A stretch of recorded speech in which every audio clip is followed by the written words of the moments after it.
రాష్ట్రాలతో సంబంధం లేకుండా ఉట్టి లేబర్ సప్లై చేయడానికి మాత్రమే వాడుకోబోతుందన్నమాట బీజేపీ. ఇది ఎక్కడి న్యాయం అడుగుతుంది కాంగ్రెస్ పార్టీ. పేదవాడి కోసం తెచ్చిన ఈ పథకాన్ని ఇంత వీరుగా అరుస్తుంటే చూడలేకనే ఈ రోజు మేము ఉపాధి హామీ పనిని పరిరక్షించాలని ఒక ఉద్యమం లాగా చేపట్టాము కాంగ్రెస్ పార్టీ తరఫున. అంతేకాదు, నిజంగానే వీళ్ళకు చిత్తశుద్ధి ఉంటే ఉపాధి హామీ 100 రోజులు నిర్వహించేవారు.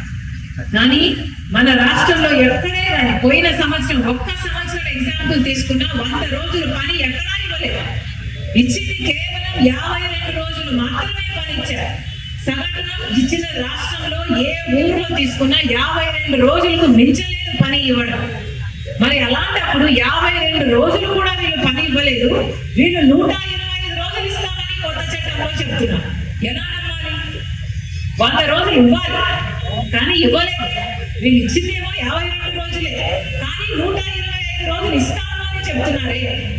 అందుకే చెప్తున్నా, ఈ 125 రోజులు పని ఇస్తాము అని బీజేపీ ఏదైతే చెప్తుందో అది పచ్చి అబద్ధం, బూటక, ఒక మోసం.